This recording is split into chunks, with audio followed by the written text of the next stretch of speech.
आज हैरत की बात यह है कि ताजदार बगदाद के नारे भी हम खूब लगाते हैं। 11वीं के जर्दे खाते खाते हमारे दांत टूट गए, लेकिन जिंदगी कैसे गुजारनी चाहिए ये आज तक समझ में नहीं आई। सरकारे गौसे पाक के वालिद तो एक बहता हुआ सेब उठा लेते तो उसकी माफी के लिए परेशान हो जाते। यहां लोग खेत के खेत काट लेते हैं, ख्याल तक नहीं आता। बुरा ना मानिएगा, रमजान के फौरन बाद बकरे खरीदे जाते। बाबा के बकरा ईद आ रही है, थोड़े महंगे करके बेचने। जिनका घर गांव के बाहर होता उनकी तो चांदी कट जाती है। रात को खोल दिए, पूरे इलाके का बरसिंग खा खा के घूमाते। सुबह बांध दिए, खेत वाला जाके कहता ये क्या हुआ? कहते हमारे तो बंदे पड़े, हमने तो खोले ही नहीं। पूरे पूरे बकरे हम चोरी की चारे से पाल लेते हैं और फिर कहते हैं देखो मेरे बकरे के आंख में मोहम्मद लिखा हुआ है। फिर रेट बढ़ाए जाते हैं। डरे अल्लाह से। अगर तुमने चलते फिरते किसी की खेत के धान की बाल का एक दाना तोड़ लिया और उसको मुंह में रख के तुमने चबाया, करते ना, मुंह में धान का दाना रखा, दांत से उसको खोला, चावल अंदर और छिलका छिलका छिलका बाहर। अगर धान की मैंड पे चलो हजरत, पूरे धोरे के धोरे साफ है। ऐसे हाथ मारता यूं, 2-3 दाने खाए, बाकी यूं। ख्याल कीजिएगा जब कयामत में अल्लाह हिसाब लेगा ना, कितना खाया था यह भी बताना पड़ेगा, छिलका किधर फेंका था यह भी बताना पड़ेगा। कोशिश ये कीजिएगा किसी का एक दाना नाजायज हमारे हलक के अंदर नहीं आना चाहिए। एक दाना भी नाजायज हलक के अंदर नहीं आना चाहिए। जब यही औलाद 12 साल की होने के बाद बाप के सामने जूता लेके खड़ी होती है तो कहते इमाम साहब कैसा पढ़ा रहे हो, लल्ला गाली दे रहा था मुझे। फिर ठेकेदार इमाम साहब हो गए। हमारा बेटा जूता लेके हम पे खड़ा होता है तो जिम्मेदार इमाम साहब हो जाते हैं। मुझे बता तो सही, जब तू कमाने निकला था तब बच्चों के लुकमों का ख्याल किया था? मैं जो इसे खिला रहा हूं ये हलाल का है कि हराम का? जब कंधे पे फावड़ा रख के तू खेत में खुदाई कर रहा था और दूसरे की मैंड काट रहा था, तब तुझे बच्चों के शऊर का ख्याल क्यों नहीं आया?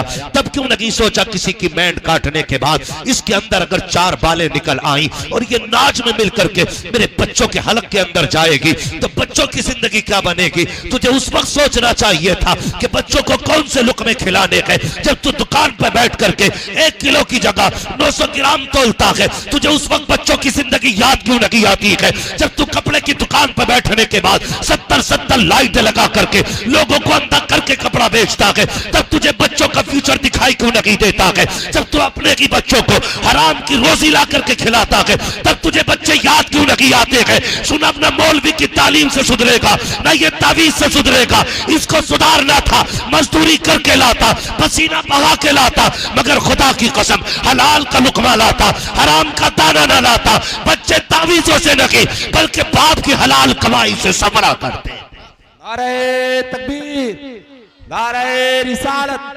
मसलके आला हजरत उलमाए अहले सुन्नत मुफ्ती हम्माद रजा साहिब मुरादाबादी।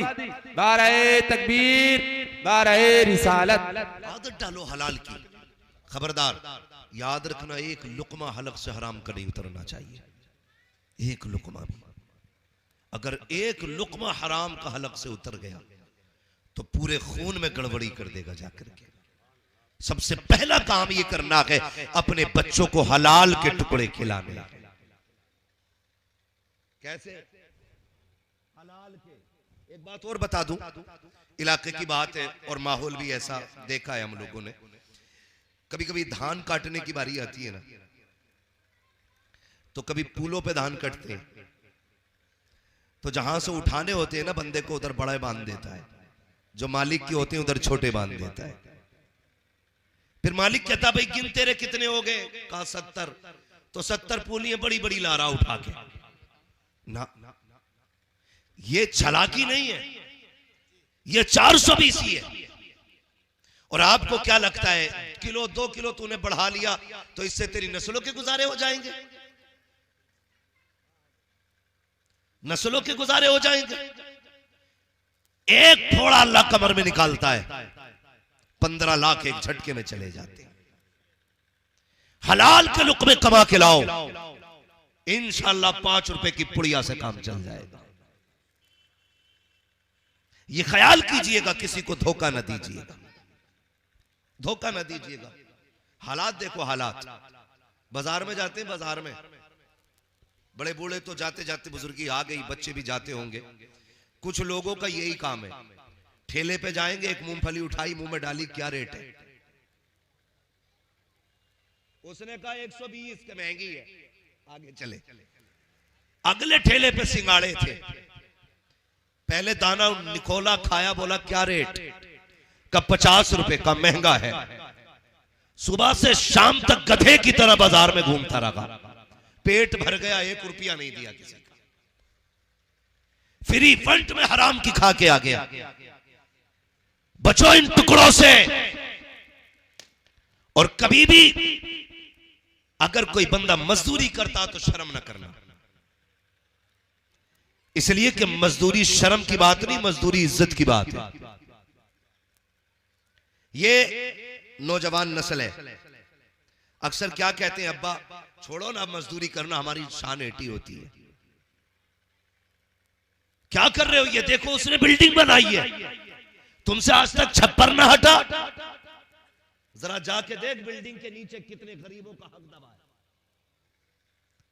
कितने कमजोर लोगों के आंसू हैं, तब जाके बिल्डिंग खड़ी हुई है।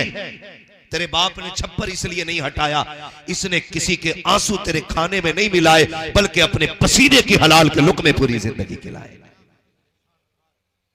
शर्म मत किया करो बाप की मजदूरी पे।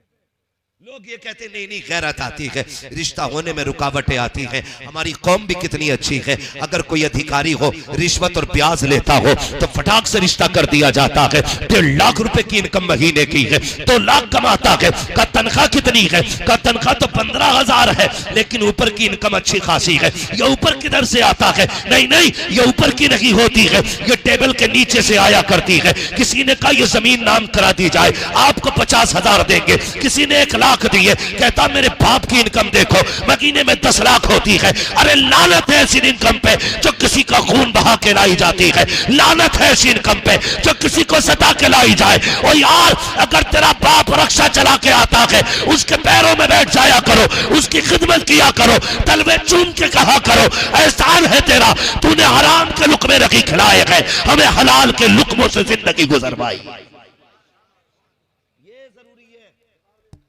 वाली नस्ल अपने बाप को कोस रही है। याद रखिएगा, इसकी मेहनत का नतीजा कयामत में पता चलेगा।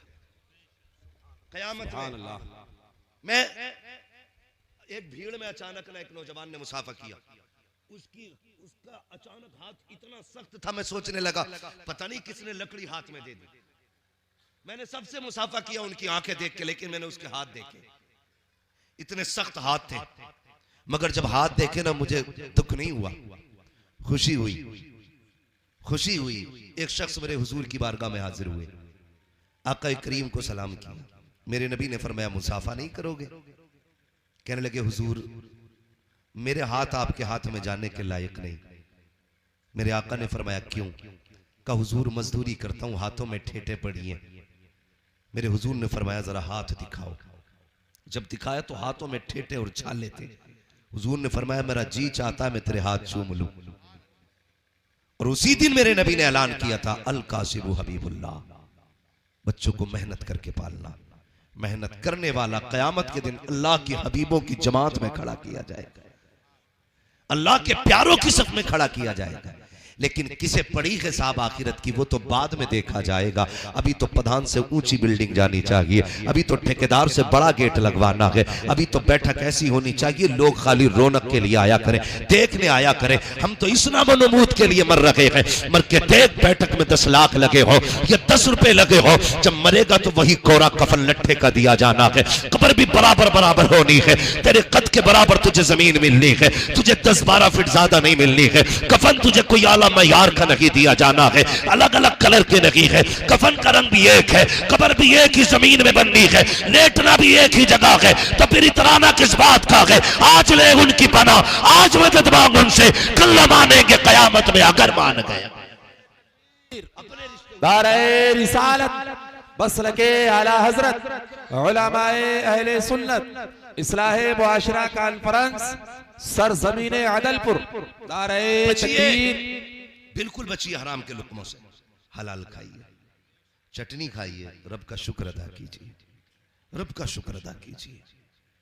किसी का हक मार के खाना, किसी की जायदाद पे कब्जा करके बिल्डिंग उठा लेना, ये कोई कमाल की बात नहीं है।